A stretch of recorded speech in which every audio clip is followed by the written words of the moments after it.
मानिए, तकलीफ क्या हो जाती है। बहू लेने तुम ही जाती हो, शादी नहीं होती तो 10 जगह हाथ पैर जोड़ती हो, कुंडली मिलाती हो, मेरे लड़के की शादी करा दो। एक काम करना, युवाओं से मैं कहूंगा, शादी आदि करो ना, कुंडली मुंडली का एक अलग लफड़ा, उस चक्कर में कई कुंवारे घूम रहे हैं। मैं आपसे इतना ही निवेदन करूंगा कि अब की बार कुंडली मिलाओ तो अपनी मत मिलाना, है ना। किसी भी पंडित को दिखाना तो कहना जो लड़की मेरे घर आ रही, देख उससे मेरी मां की कुंडली मिल रही है या नहीं मिल रही है, मेरे पास उसे कितना रहना है, सबसे ज्यादा तो सासू के साथ गड़बड़ घर वहीं से होता है। क्योंकि जो बहू आएगी अधिक से अधिक समय भाई परिवार में गुजारती, तुम्हारे साथ कितना गुजारेगी। सुबह जाओगे थके हारे दुकान जाओगे, शाम को लौटोगे दुकान से, रात को घंटे 2 घंटे बात करोगे, फिर नींद लग जाएगी, फिर चले जाओगे। गड़बड़ तो महाभारत कहां से शुरू होती है, बहुओं से और सासुओं से। मन क्या तकलीफ हो जाती है बहू के आने पर। एक बात बताओ, तकलीफ केवल इतनी है कि एक मां अपने बच्चे को, अपने बेटे को अपने अनुसार पालती है, अपने अनुभव से पालती है, अपने जीवन की दिशा से, दृष्टिकोण से पाल के बड़ा करती है। बच्चा मां के अनुसार पलता है। स्कूल से आता है, मम्मी मेरा बैग कहां है, मम्मी मेरे जूते कहां है, मम्मी मेरे कपड़े कहां है, मम्मी मेरा खाना कहां है, मम्मी को ढूंढता है बच्चा। जब तक शादी नहीं होती, ध्यान रखना, मम्मी को ही तो ढूंढता, मम्मी मम्मी हर चीज में मम्मी, बाजार चलना मम्मी, शॉपिंग करना मम्मी। ध्यान रखना, हर जगह मां के साथ घूमता है बच्चा। एक बात याद रखना, हर जगह वह मां को तलाशेगा। तकलीफ नहीं होती वहां, दुख है तो मां, सुख है तो मां, कहीं जाना है तो मां पापा, इसके अलावा कुछ नहीं होता है। लेकिन एक तकलीफ थोड़ी सी हो जाती है कि जब शादी होकर के वह आता है तो थोड़ा समय उसे पत्नी को भी देना पड़ता है, ध्यान रखिए। और जब ये समय हमारे समय में से कटने लगता है ना, तो मां को तकलीफ होने लगती है, ध्यान रखिए। ये नेचुरल बातें हैं, प्रैक्टिकली बातें हैं कि पहले आते साथ बेटा मां को ढूंढता था, अब बहुत से काम ऐसे हैं जो पत्नी के हवाले हो जाया करते हैं। और जब कोई काम, जब वह आवाज अपनी पत्नी को देता है और मां को नहीं देता, थोड़ी सी तकलीफ हो जाती है भीतर। शादी के बाद जितनी मुश्किल सासू को होती है ना, उससे ज्यादा मुश्किल लड़के को भी हुआ करती है। ये मत सोचो कि केवल बहू को एडजस्ट करने में वक्त लगता है, परेशान होती है। ये लड़कों को भी बहुत दिक्कत, जब तक शादीशुदा लड़कों से पूछो, हमेशा कहते इससे तो, हाँ ये तुम क्यों बोल रही, उनको बोलने दो। ध्यान रखिए क्या स्थिति बनती है उस लड़के की, क्या करे, उसकी भी जिम्मेदारी होती है थोड़ी पत्नी के प्रति।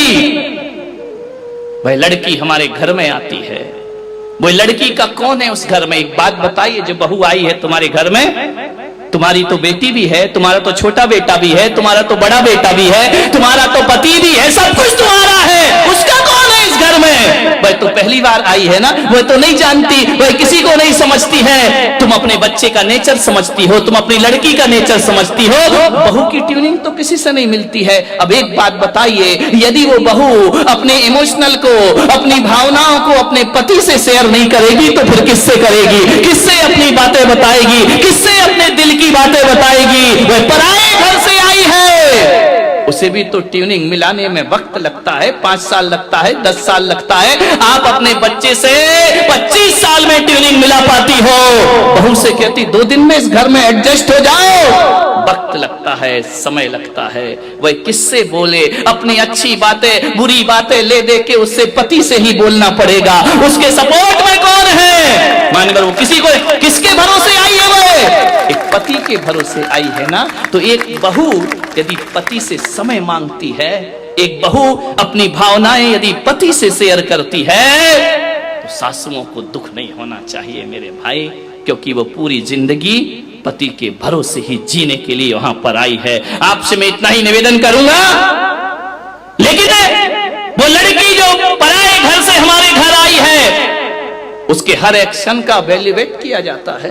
वह क्या कर रही है, कैसे बोल रही है, कैसे चल रही है, कैसे खिला रही है, ज्यादा हंस रही है तो आफत है, नहीं हंसती है तो आफत है, रो देती है तो आफत है। सुबह सुबह जल्दी उठ जाए, काम करे तो सासू कहती डिस्टर्ब मत कर, लेट हो जाए अभी तक सो रही है। ध्यान रखना, कितनी निगरानी रखते हो एक बहू पर, ध्यान रखिए। मान्यवर, थोड़े से जीवन को बदलिए। हर बात वो पति से ही कहेगी और ये उसका हक है, ध्यान रखिए। समझने को तैयार क्यों नहीं होते हो? उसकी जिंदगी का मजिस्ट्रेट कौन है, उसके जिंदगी का जज कौन है? पति के लिए ही वह शादी करके आती है, ध्यान रखिए। मान्यवर, मां की पीड़ा यह होने लगती है कि अब बेटे पर बहू का कब्जा होने लगा है। दर्द केवल इतना है कि बेटा हाथ से गया, बेटा क्या करे बेचारा। अब शादी के बाद भी तुम्हारे साथ शॉपिंग करने जाए क्या? शादी के बाद भी तुम्हारे साथ पिक्चर देखने को जाएगा? शादी के बाद अरे एक आध बार चला भी जाएगा, कभी तो उसको अपनी पर्सनल लाइफ जीने दो, ध्यान रखिए। मान्यवर, लोग कहते हैं कि बहुएं परेशान है, जहां तक मेरा अनुभव है बेटे बहुत परेशान है। यदि अपनी पत्नी की बात वो मां से शेयर करता है, पत्नी का पक्ष थोड़ा सा मां के सामने लेता है, तो मां कहती अच्छा 4 दिन की आई जोरू का, बेचारा करे क्या सुन सुन के।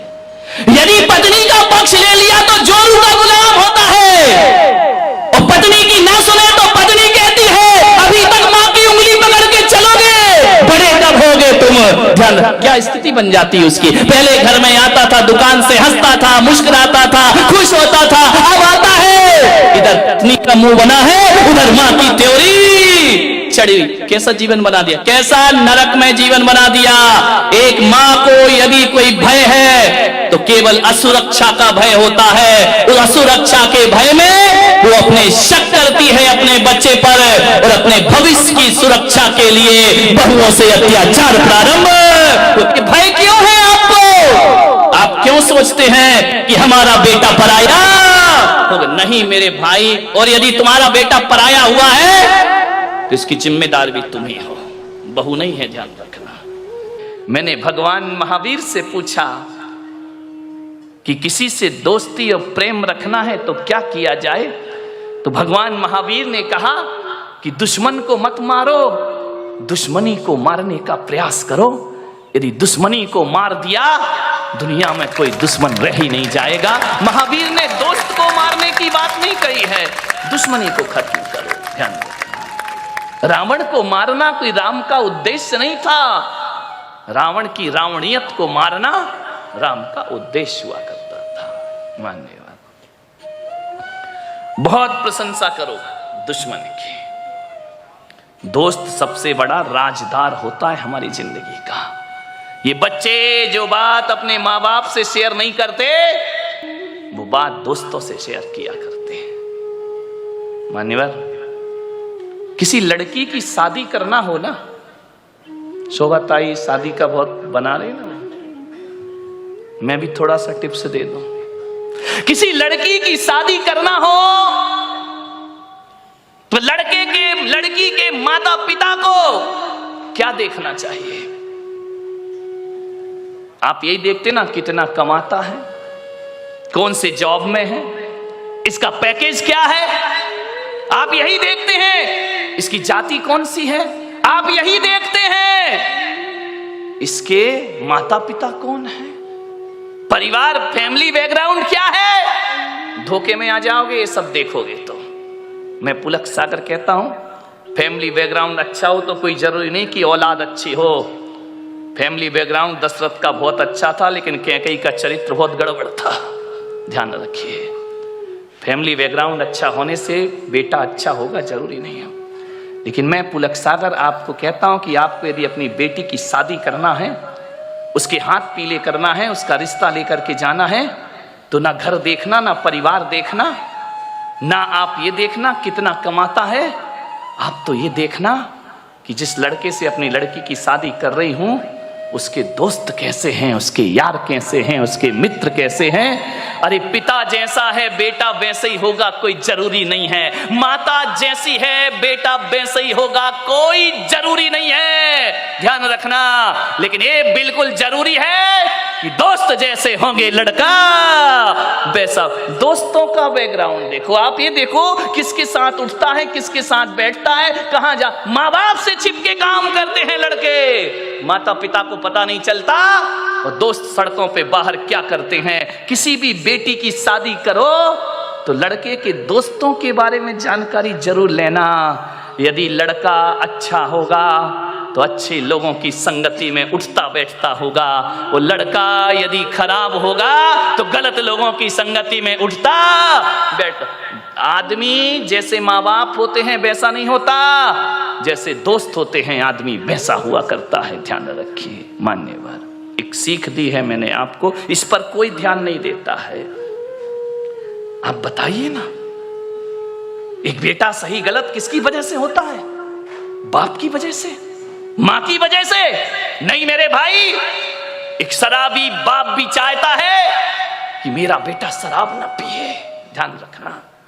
एक जुआड़ी भी चाहता है कि मेरा बेटा जुआ ना खेले, और एक बेश्या भी चाहती है कि मेरी औलाद इस गंदगी में जीवन ना बिताए, ध्यान रखना। एक चोर ने भी ये सपना नहीं देखा होगा कि मेरा बेटा चोर बने।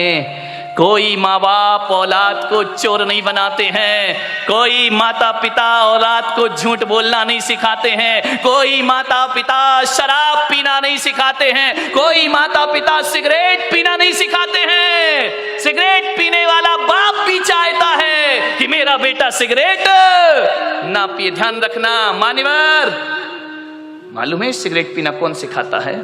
दोस्त सिखाते हैं। सबसे पहले शराब पीना रिश्तेदार या माँ बाप ने नहीं सिखाया, शराबी बाप भी नहीं सिखाता है कि बेटा तू पी ले, ध्यान रखना।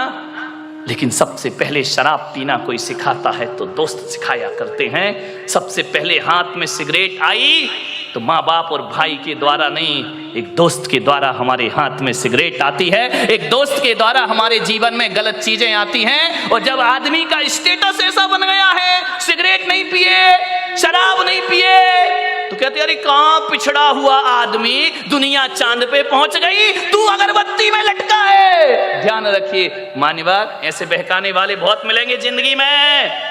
मान्यवर मैं तो कहता हूं यदि बिगाड़ने वाले दोस्तों से तो बिना दोस्त की जिंदगी गुजार लो, वो अच्छी हुआ करती है। लेकिन ऐसे दोस्तों की संगति ना करो जो हमारी जिंदगी को बर्बाद करके रख दिया करते हो। मानिए आप सोचिए, जीवन में संगति का बहुत असर पड़ता है। एक पानी की बूंद जो आकाश से गिरती है, और यदि वही पानी की बूंद किसी नीम के पेड़ में चली जाए तो उसका स्वाद कैसा हो जाता है मेरे भाई? बताइए, कड़वा हो जाता है। नीम जानते हो? नहीं जानते हैं तो बोलो ना जानते हैं, नहीं तो मैं समझदा तुम कुछ जानते ही नहीं हो। एक नीम के पेड़ में चला जाए तो स्वाद उसका कड़वा हो जाता है। वही पानी की बूंद गन्ने के खेत में चली जाए तो मीठी हो जाया करती है। वही पानी की बूंद यदि केले के पेड़ में चली जाए तो कपूर बन जाया करती है। वही पानी की बूंद यदि सांप के मुख में चली जाए तो हलाहल जहर बन जाया करती है। और वही पानी की बूंद नाली में चली जाए तो गंदी नाली हो जाती है। वही पानी की बूंद यदि समुंदर में गिर जाए तो खारी हो जाती है। और वही पानी की बूंद यदि सीपी के मुंह में चली जाए तो मोती बन करके निखर जाया करती है। बूंद एक ही है। ये इतने रूप क्यों हुए उस बूंद के? संगति के कारण से। किसकी संगति करी उसने? मोती बना सीप की संगति से और जहर बना सांप की संगति से। ध्यान रखिए।